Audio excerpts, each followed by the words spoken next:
پرون ناول ورځ د ټول ناول مون د قرآن تعارف ذکر کړو. داغي مختصره خلاصه یو پیرستا سو مخکې دوباره ذکر کوم د دې لپاره چې سړی هغه زوړ سبق یاد پاتې شي. علامہ ابو المعالی رحمت الله علیه د قرآن 55 نمونه ذکر کړي او بعض حضراتو د قرآن د نمونو تعداد 90 خولې دي او قرآن بخپلا د خپل ځان د بارا 15 نمونه ذکر کړي. نمبر 1 قرآن، نمبر 2 فرقان، نمبر 3 الذکر، نمبر 4 الکتاب او نمبر 5 تنزیل. یعنی الله تبارک وتعالی د دې کتاب د بارا په قرآن کې هغه 15 نمونه ذکر کړي. بیا د ټول نه مشهور نوم پدې کې هغه قرآن دی چې قرآن کې الله تبارک وتعالی د لفظ د قرآن 61 ځایونو کې ذکر کړی دی. بیا د قرآن د لفظ معنا صدا چې قرآن ته قرآن ولی وایي. نو قرآن خو یا په معنا د لوستو سره چې دا قرآن لوسته کیږي په دې وجه باندې دې ته قرآن ویل کیږي، یا قرآن په معنا د جمع کولو سره چې دې احکامات، واقعات او د ډېرې خبرې را جمع کړي دي په دې وجه باندې دې ته هغه قرآن ویل کیږي. یا دا قرآن الله تبارک وتعالی د خپل کتاب نوم یې خوده دی. بیا قرآن تاسو ته ما د دې خبرې وضاحت کړو چې قرآن ته د قرآن دا نوم ولې ورکړی شو. نو کافران یو پیر راجمع شول، مشورې وکړه. وقال الذين كفروا لا تسمعوا لهذا القرآن والغوا فيه لعلكم تغلبون. چې راځي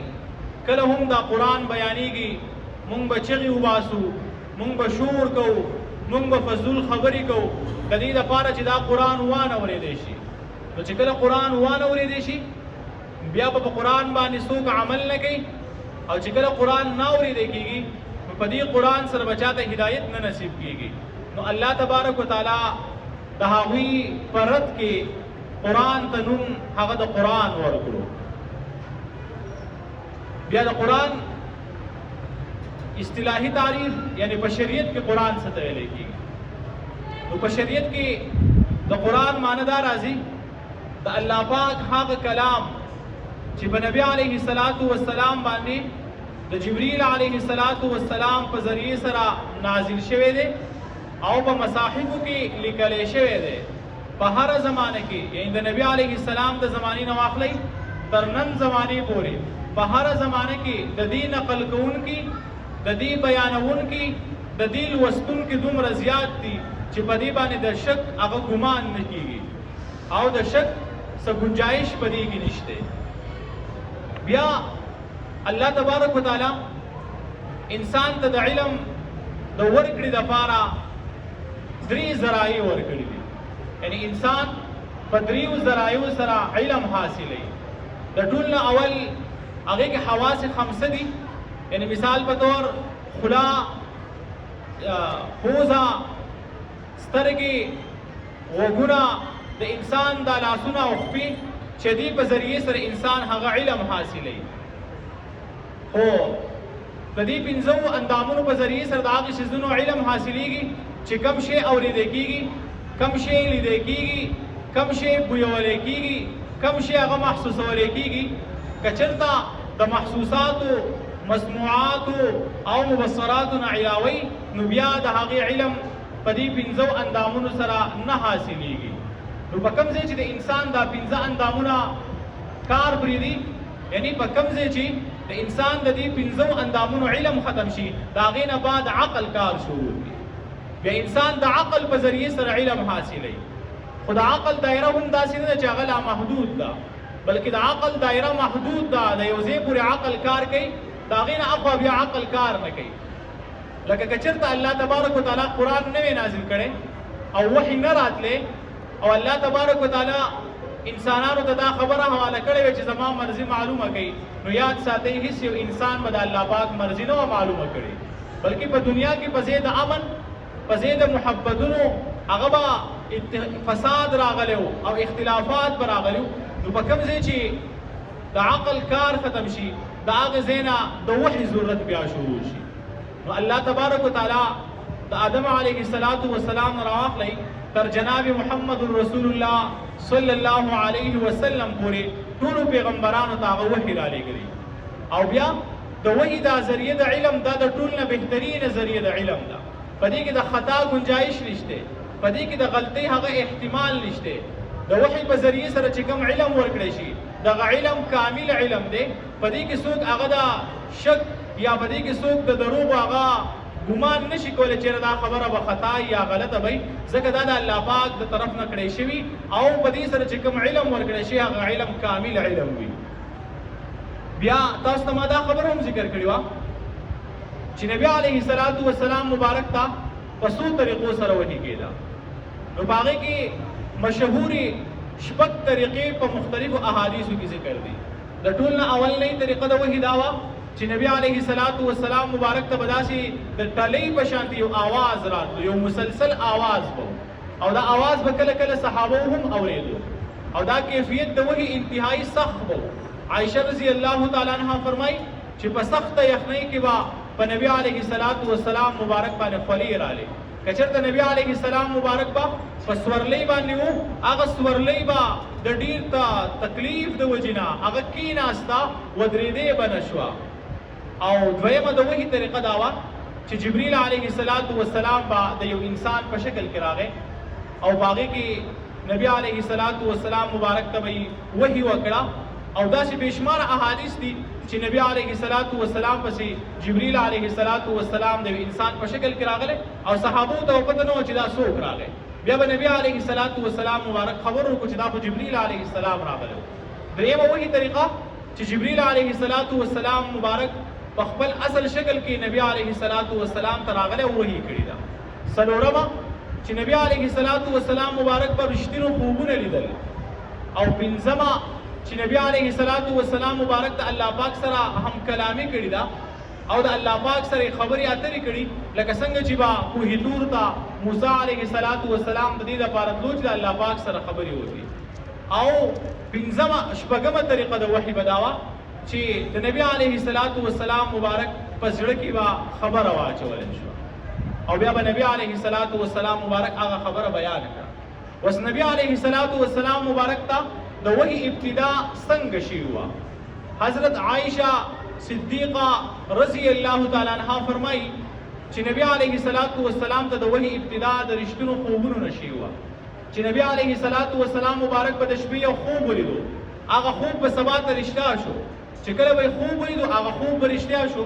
نو د دې خوبونو ابتدا چې کله وشوه، نو نبی علیه السلام مبارک یوازیوالی خوښول شروع. بیا به نبی علیه السلام مبارک یوازې وخت تېرو، لکه غار حرا ته به لاړ، په غار حرا کې به ناستو، د الله تبارک وتعالی عبادت به یې کوو، او یوازیوالي کې به ناستو، ځان سره به یې خوراک وړی، کله به یې یوه شپه وکړه، کله به یې دوه شپې وکړې، کله به یې درې شپې وکړې. نو یو پیر نبی علیه السلام مبارک په دغې غار حرا کې و چې حضرت جبریل علیه السلام راغی، او نبی علیه السلام مبارک ته اقرا لولا. نبی علیه السلام مبارک ورته وایي ما انا بقارئ، زه خو لوستونکی نه یم، ما خو لیکل لوستل نه دي زده کړي، زه نه پوهېږم. نبی علیه السلام مبارک فرمایي چې جبریل علیه السلام زه ونیوم او ځان ته یې نږدې کړم، او ما له د ډېر شفقت د وجې نه ډېر زور راکړو، دوباره یې پرېښودمه. بیا یې ما ته وی اقرا لولا، ما بیا جواب ورکړو ما انا بقارئ چې زه خو لوستونکی نه یم. بیا یې د جبریل علیه السلام مبارک نبی علیه السلام خپل ځان ته رانږدې کړو، په دویم ځل یې پرېښود، بیا ورته ویل ولا. بیا نبی علیه السلام مبارک حق جواب ورکړو، چې کله دریم ځل باندې ځان ته رانږدې کړو، زور یې وله ورکړو، بیا یې پرېښود، ویل ولا اقرأ باسم ربک الذي خلق الانسان من علق. دا آیتونه جبریل علیه السلام راوړل، او نبی علیه السلام ته وحي وشوه. نو دا د وحي اولني او ابتدایي آیتونه چې په دې سره هغه د وحي ابتدا وشو، او قرآن نبی علیه السلام مبارک تاغه نازل شو. بیا علامہ زرقانی رحمت الله علیه په مناهل عرفان کې د قرآن مجید د نازلېدو 3 طریقې ذکر کړي دي. څو طریقې چې دا قرآن مجید 3 پیرې نازل شوی په 3 مختلف زمانو کې. لکه د ټول نه اول دا قرآن لوح محفوظ ته هغه را لېږلی شوی دی او په لوح محفوظ کې دا محفوظ ساتلی شوی دی. لکه الله تبارک وتعالی په خپله په قرآن کې فرمایي بل هو قرآن مجید فی لوح محفوظ، چې دا قرآن مجید دی او دا په لوح محفوظ کې هغه محفوظ دی. وس لوح محفوظ ته دا قرآن مجید کله نازل شوی د دې هیڅ پته نشته. دا د الله پاک په علم کې دي چې دا الله تبارک وتعالی په کومه زمانه کې په کوم وخت کې لوح محفوظ ته رالیږلی او خدا قرآن لوح محفوظ ته ټول په جمع باندې نازل شوی دی. او بیا د لوح محفوظ نه دویم دور او دویم د نازلېدو وخت هغه د دنیا چې کوم اسمان دی یعنی دا اولنی اسمان په بیت الله شریف لپاسه بالکل په دې په برابرۍ کې بیت العزت یا بیت المعمور دی چې دا د فرشتو هغه د طواف ځای دی. دغه بیت العزت ته الله تبارک وتعالی دا قرآن مجید ټول په جمع باندې نازل کړو. لکه قرآن کې الله تبارک وتعالی فرمایي انا انزلناه فی لیلة القدر، چې دا قرآن مونږ هغه د قدر او په بهترینه شپه کې نازل کړی دی. اوس دنیا ته خو چې دا قرآن راغلی په هغې باندې تقریبا 23 سال لګېدلي، په یوه شپه کې نه دی. نو په یوه شپه کې دا د لوح محفوظ نه بیت العزت ته هغه نازل شوی دی. او بیا د بیت العزت نه لږ لږ د وخت او د حالاتو مناسب نبی علیه السلام مبارک ته جبریل علیه السلام راوړو او تقریبا په دې باندې 23 سال ولګېدل. څو کاله جي؟ 23 سال. اوس دا قرآن مجید په 23 سال کې ولې نازل شو؟ د دې څه وجه ده؟ څه حکمت دی؟ لکه کافرانو هم اعتراض کوو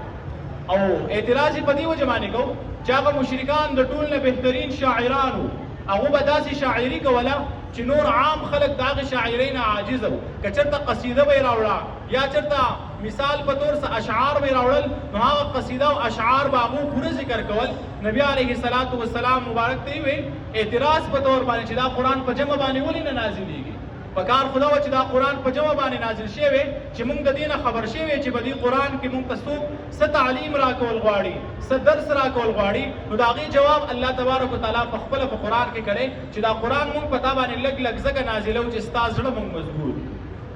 او د نبي علیه السلام مبارک زړه ته تسلي میلاو شي. یا دویم وجه دا ده چې دا قرآن الله پاک د خلکو د سوال په جواب کې نازل کړی. لکه څوک به رالو تپوس به وکړو یسألونک عن الاهله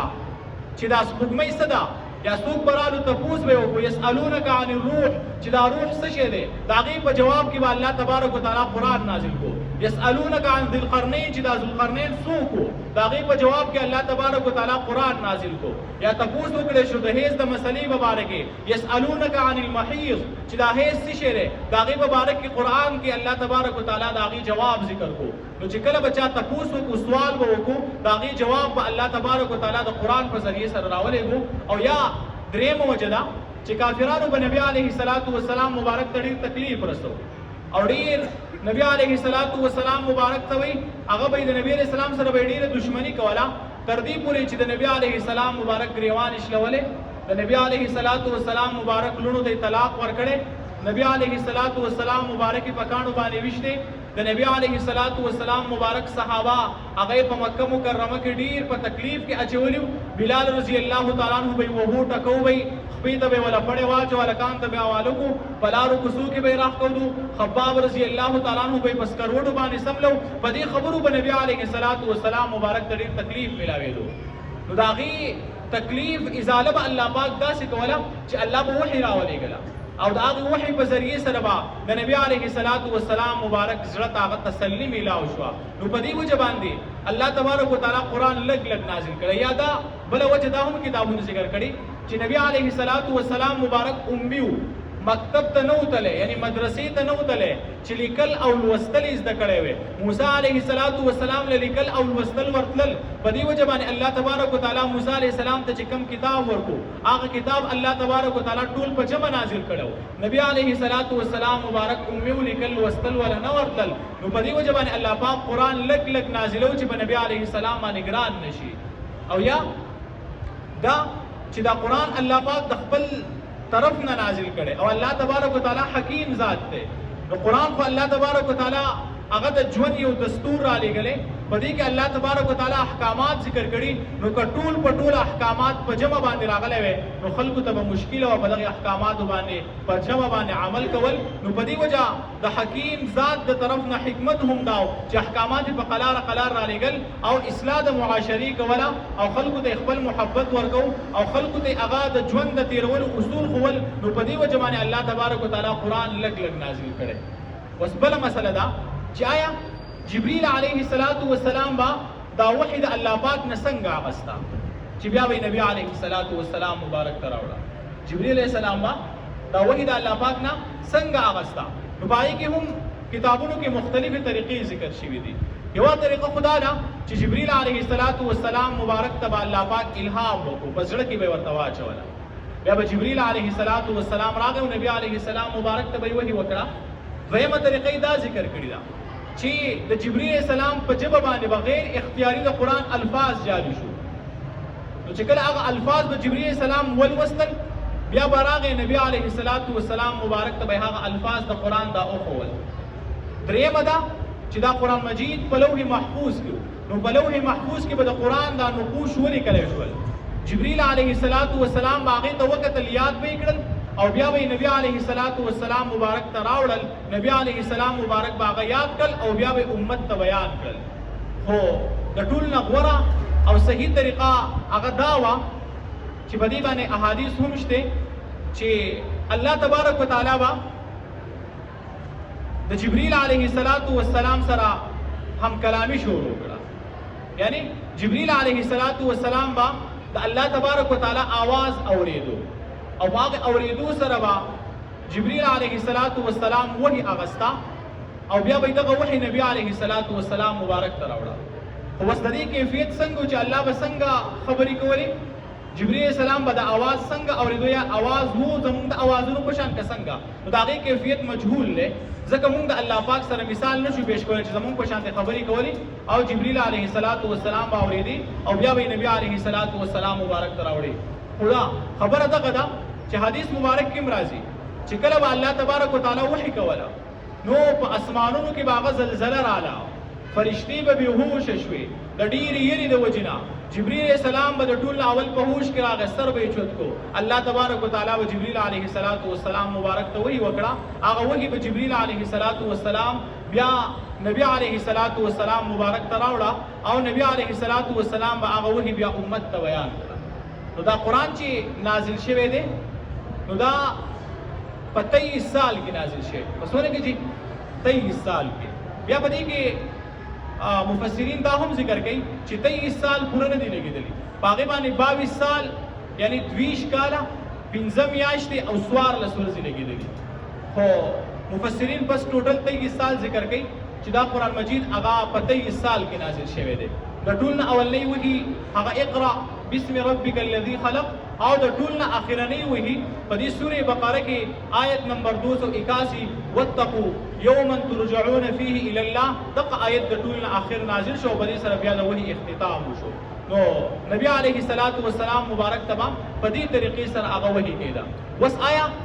چې کله به جبريل علیه السلام مبارک نبی علیه السلام مبارک ته راغی وحي به کوله، نو د قرآن د الفاظ د جبريل علیه السلام دي او دا معنی د الله پاک د طرف نه ده کنه د الفاظ او معنی دواړه د الله پاک د طرف نه دي. نو پای کې وضاحت داره چې د قرآن د الفاظ دا هم د الله د طرف نه دي او د قرآن معنا دا هم د الله پاک د طرف نه ده. لکه په قرآن او حدیث کې فرق داره چې د حدیث معنا د الله پاک د طرف نه ده او الفاظ نبی علیه السلام مبارک خپل بیان کړي او قرآن داره چې د دې الفاظ هم د الله پاک د طرف نه دي او د دې معنا هم د الله تبارک وتعالی د طرف نه ده. نو نبی علیه السلام مبارک ته چې به کله وحي وشوه بیا به دغه وحي نبی علیه السلام مبارک مخکې بیان کړه. وس د قرآن دوه ترتیب دي. څو ترتیب دي؟ دوه. یو ته ترتیب وضعي ویل کېږي او دویم ته ترتیب نزولي ویل کېږي یا ترتیب مصحفي. لکه په قرآن کې د لیکلو ترتیب جدا دی او د نازلېدو ترتیب هغه جدا دی. وس تاسو ته ما ووایي چې ټول نه اولنی وحي کومه راغلې وه جي؟ اقرا بسم ربک الذی خلق نازل شي کنه د سوره علق د اول آیتونه خدلته په قران کې د ټول اول کم سورۃ لیکل شوی سوره فاتحه لیکل شوی دا وسدا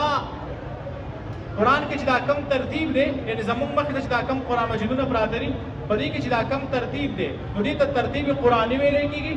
یا ترتیب مصحفي ورته ویل کېږي یا ترتیب وضعي ورته ویل کېږي چې د نازلېدو طریقه جدا وا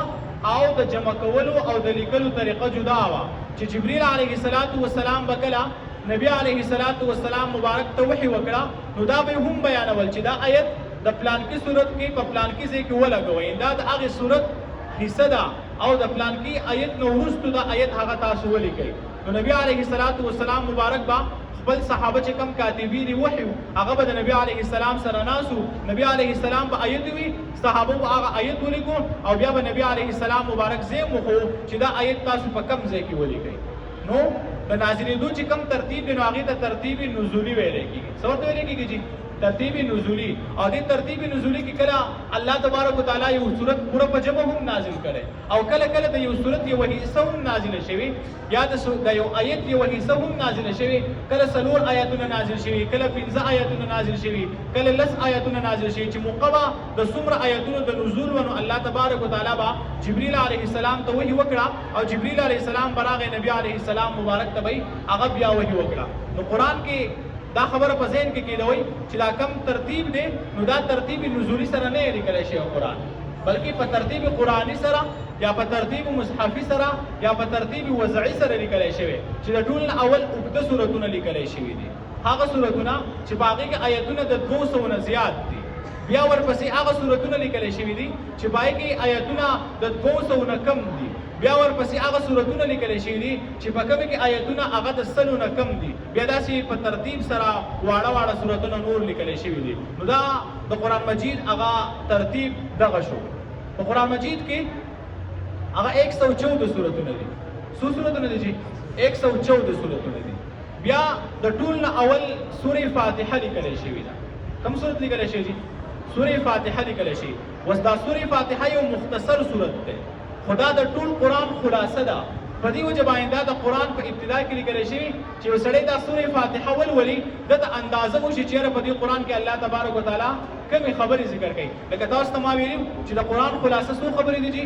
شپږ خبرې دي د قرآن خلاصه شپږ خبرې دي د ټول نه اول الله پاک په قرآن کې توحید ذکر کړي دویم په قرآن کې الله پاک مسله د رسالت ذکر کړي دریم په قرآن کې الله پاک مسله د قیامت ذکر کړي څلورم په قرآن کې الله پاک احکامات ذکر کړي پنځم په قرآن کې الله پاک د منونکو واقعات ذکر کړي شپږم په قرآن کې الله پاک د نه منونکو واقعات ذکر کړي وس دا شپږ خبرې ټولې مختصر طور سره الله تبارک وتعالى په سورې فاتحه کې ذکر کړي دي او بیا دا باقي 113 سورتونه د دې سورې فاتحه تفصیل الله تبارک وتعالى ذکر کړي لکه د ټول نه اول د سورې فاتحه آیت داره الحمدلله رب العالمین نو په الحمد کې الله پاک خپل توحید طرف ته خپل یووالي طرف ته چې زه یو یم زما سره په ذات او په صفاتو کې څوک شریک نشته نو په دې الحمد سره الله تبارک وتعالى مسله د توحید هغه ذکر کړی دا نو ان شاء الله بیا به یو موږ د پروژه کې درس کړو کنه چې هغه درس موږ ټیم بډی راغستو او سپاره به موږ پوره ویلا ان شاء الله زموږ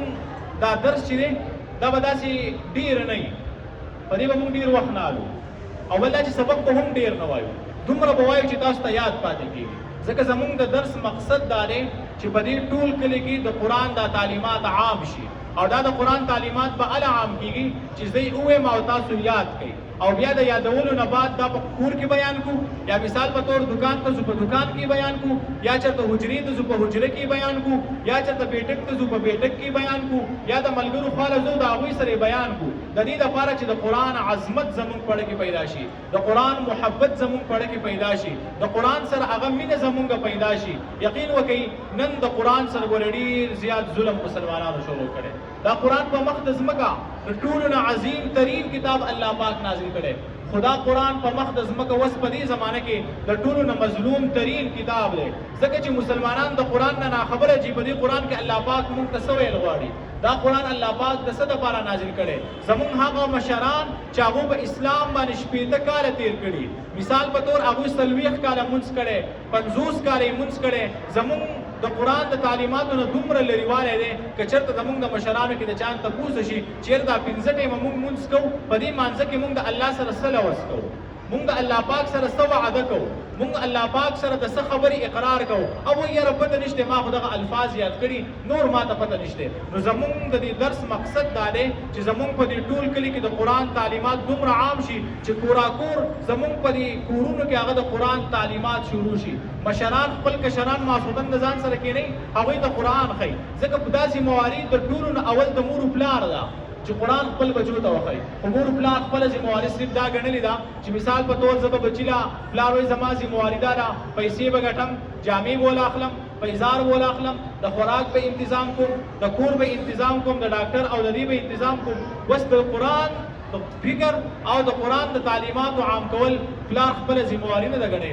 حالانکې دا پلار به د قیامت په ورځ د الله پاک په دربار کې سخت مجرم چې کم پلار خپل بچي ته قرآن نه دی ښوولی نو قرآن خو به موږ هله خپلو بچو ته وښایو چې کله موږ په قرآن باندې پوه شو نو انشاءالله کوشش به کوو د خیره سره چې څه ویلی کېږي دا به یاد ساتو پرون ناورځ موږ درس وکړو بیا تاسو ټول لاړئ زو به نه ځي زه به دعا 3-4 منټه بعد کوو صحیح ده جي بس مثال په طور دا موږ 2-3 داسې ناست یو که نه جي نو هر یو ټیپایي والا دی د دې بلې ټیپایي والي سره خبره وکړي چې یاره نن موږ څه زده کړل زموږ په ذهن کې څه رالل دا داسې چې دا خبرې موږ ته په دې ځای کې یادې دي خو چې کله موږ د جومات د دروازې نه بهر شو بس بیا زموږ نه هېري نو که چېرته موږ یې دلته واړو نو انشاءالله امید دی چې بیا به زموږ هېرېږي نه بیا به موږ ته یادې پاتې کېږي نو انشاءالله تفصیل به هغه په سورې فاتحه کې شروع کوو د ټول نه اول خو به بیا د رکوګانو تفصیل وکړو چې رکوګانې په قرآن کې څو دي رکوع په کم اعتبار سره ده یا مثال په طور په قرآن کې منزلونه څو دي د قرآن آیتونه څو دي او په دې قرآن کې د تقسیم د آیتونو په کم اعتبار سره شی انشاءالله دغه تفصیل به بیا په وخت سره کوو د خیره سره نن چې کوم سبق وویلی شو په ذهن کې راغی شي تاسو ته خلاصه مختصر ذکر کوم تاسو ته به یاد شي کېدای شي هېر شوي چې کله خبرې ډېرې شي نو بیا هېرېږي د ټول نه اول دا چې دا قرآن څو پیرې نازل شوی دی او کم ځای ته په څونه وخت کې نازل شوی دی نو اولنۍ خو دا چې دا قرآن هغه لوح محفوظ ته نازل شوی دی اوس د دغه لوح محفوظ ته نازلېدو زمانه نه ده معلومه چې په کومه زمانه کې نازل شوی دویم دا چې دا بیت العزت ته د لوح محفوظ نه بیت العزت ته نازل شوی دریم دا چې د بیت العزت نه نبی علیه السلام مبارک ته راوړی شوی دی او په دې باندې تقریبا 23 سال لګېدلي څو کاله پرې لګېدلي جي 23 سال پرې لګېدلي نو دا د قرآن د نزول خبره شوه بیا دا چې نبی علیه السلام مبارک ته د ټول نه اولنۍ وحي په کم اعتبار سره شروع شوي وه او په کم کیفیت سره شروع شوي وه نو هغه دا وه چې نبی علیه السلام مبارک به رښتینو خوبونه لیدل د رښتینو خوبونو نه بعد نبی علیه السلام مبارک به بیا یوازې والی خوښه او غار حرا ته بتلو هلته کې به ناستو او هلته کې بیا الله تبارک وتعالی هغه جبریل السلام راولېږه او د وحي سلسله بیا شروع شوه صحیح دی انشاءالله جي دا د یو بل سره واړو انشاءالله بیا به دعا وکړو دوه کسان یو بل سره واړو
واړو جی بل خبره زما مې را شو کې تاسو مې رې چې جبرئیل السلام به وحی د الله پاک نه څنګه اغسته دا یاد شو جی جبرئیل السلام به وحی د الله پاک نه څنګه اغسته نو پای کې تاسو ته ما وی چې یا خو غیر اختیاري د جبرئیل السلام په جو باندې قرآن الفاظ شروع یادا چې الله تبارک وتعالى به جبرئیل السلام ته الهام وکړو یادا چې په لوح محفوظ کې به لیکل شي او جبرئیل السلام به هغه نه یاد کړو خو حدیث نه دا خبره هغه ثابت ده چې الله تبارک وتعالى با شروع کو دا قرآن جبرئیل السلام به اوریدو لکه څنګه چې با الله پاک قرآن مجید شروع کو تلاوت به شروع کو ټول فرشتي هغه به وشي چې پرې وته جبرئیل السلام پر پاسه او دغه وحی به د الله پاک نو واغسته او بیا به نبی علیه الصلاۃ والسلام مبارک دراوړ ٹھیک دی جی بس ګوري وکیل صاحب تاسو کو چې دا وحی چې کوم شپږ طریقې موږ ذکر کړې دا شپږ طریقې چې کوم ذکر شوي په دې طریقې سره आवाज صرف قران نه راغله بلکې ول شپږو طریقو کې چې کله به جبرئیل السلام راغی نو احادیث به هم نبی علیه السلام مبارک دراوړل لکه حدیث جبرئیل له صحابه موږ ناسو نبی علیه السلام مبارک پس یو ناشنا مېلمه راغی د ټول اول د سره واوړې مخې ته کې ناستو سپینې جامې اغوستې دي او تک تور ویښتې دي د نبی علیه السلام نه تپوس کې مل اسلام سره مل ایمان څه شی دی نبی علیه السلام مبارک دا غي جواب ورکړي دغه ټیم کې چې دا کوم وحی راوړی شي نو دا قرآن نو بلکې دا سمجي احادیث نو د دې وحی په ذریعه سره به قرآن هم راوړی کېدو او احادیث هم راوړی کېدل بیا تاسو ته ما وضاحت وکړو چې په قرآن او حدیث کې فرق څه دی نو قرآن دا دی چې دې الفاظ هم د الله پاک د طرف نه دي او معنا هم د الله پاک د طرف نه ده حدیث دا چې الفاظ د نبی رسول الله مبارک دي او معنا د الله پاک د طرف نه ده بل په قرآن او حدیث کې فرق دی چې قرآن لوستل کېږي سکیږي جی تلاوت کېږي او د حدیث تلاوت هغه نه کېږي نو دا وحی مطلوب ده او حدیث هغه وحی غیر مطلوب ده چې هغه تلاوت نه کولای کېږي صحیح شي ان شاء الله جی دا پوره ده جی بل یو خبره چې ان شاء الله سبانه به موږ روزانه د درس په اخره کې د مانزه د یو آیت ترجمه مو سره وکړو ٹھیک ده ان شاء الله او دا په یاد لکه الله اکبر نو شروع الفاظ به هم صحیح کوو او معنا به هم صحیح کوو ٹھیک ده ان شاء الله لکه زمونږ په الفاظو کې ډیر زیات فرق دی کوم الفاظ صحیح نه کوو نو بیا کېدای شي موږ منځونه کوو خو دا مونځ به زموږ نه کېږي ځکه غلطي په دوه قسمه ده یو ته لحن جلي ویلی کېږي لحن جلي هغه غلطي چې په هغې سره د قرآن الفاظ بدل شي په الفاظو په بدلېدو سره معنا هم بدل شي یو لحن خفي ده چې وړه غلطي ده الفاظ خو بې نه بدلېږي خو د قرآن حسن بې باقي نه پاتې کېږي نو باید سره مونځ فاسدېږي نه بلکې مونځ مکروه کېږي موږ به کوشش کوو چې د ټول نه اول د خپل مونځ تصحیح وکړو د دې لپاره چې زموږ مونځ د الله پاک په دربار کې قبول شي لکه مثال په طور موږ وایو الحمد الحمد کې چې دا کومه ح ده که نه دا حلوا والا ح ده کومه ح ده جي حلوا والا لاهور والا نو لاهور والا نسي هغه چرګۍ هي والا نو که اوس یو سړی د الحمد په ځای باندې الحمد وایي د الحمد معنی راځي ټول تعریفونه الله پاک لره دي او د الحمد معنی راځي ټول غمونه الله پاک لره دي اوس معنی د یو ځای نه بل ځای ته لاړه مثال په طور موږ الحمد ټول تعریفونه الله پاک لره دي یو سړی د ح په ځای خا وایي الحمد بیا معنی راځي ټول تیاری الله لره دي نو معنی د یو ځای نه بل ځای ته ځي د دې په باندې بیا زموږ منځونه هم نه کېږي نو کوشش وکړو چې موږ تاسو دې په دې کې شرم نه محسوسوو بلکې زمانه هم تاسو کولای شئ په دې ټیم کې کولای شئ بل ټیم کې تاسو کولای شئ نو الفاظ هم د مانځه صحیح کوو صرف یو آیت هغه الفاظ هم صحیح کوو ان شاء الله ترجمه به هم یاد الله خیر ٹھیک ہے ان شاء الله جی الله دې عمل کو توفیق راکړي که څوک څه تاسو کې بیا کولای شي اللهم صل على سيدنا ومولانا محمد وعلى آل سيدنا ومولانا محمد وبارك وسلم عليه اللهم يا ربنا ظلمنا أنفسنا وإن لم تغفر لنا وترحمنا لنكونن من الخاسرين اللهم إنا نسألك علما نافعا ورزقا واسعا وعملا متقبلا وشفاء من كل داء اللهم إنا نعوذ بك من جهد البلاء ودرك الشقاء وسوء القضاء وشماتة الأعداء ونعوذ بك من السجن والقيد والصوت كريم الله زمون ټول ناس تا ویل او د خپل دربار دې کې قبول او منظور کړي یا الله پاک موږ ټول په قرآن باندې پوهه کړي یا الله پاک زمون د ټول پړونو کې د قرآن عظمت او محبت پیدا کړي یا الله پاک په دې ټول کلی کې په ټول علاقه کې په ټول دنیا کې د قرآن تعلیمات عام کړي یا الله پاک موږ په قرآن باندې پوهه کړي موږ ته په قرآن باندې عمل نصیب کړي یا الله پاک تر اوسه پورې قرآن مبارک زمون کم کمې کوتاهي شوی یا الله پاک هغه کمې کوتاهي موږ ته معاف کړي او آینده د لپاره خدای پاک موږ ته د قرآن تعلیمات آسان کړي موږ د قرآن په درسونو کې خدای پاک هغه په اتفاق سره او په توجه سره موږ ټول ته د ناستې هغه توفیق راکړي. کریم الله نبی علیه السلام مبارک څومره د خیر دعاګانې وکړي پای کې زموږ حصه وکړي، د څومره شرور نه امن وکړي الله موږ ته امن راکړي. وصلی الله تعالی علی خیر خلقه محمد و آله و اصحابه اجمعین آمین برحمتک یا ارحم الراحمین. سبق والا لګان را نږدې شي زئی مخه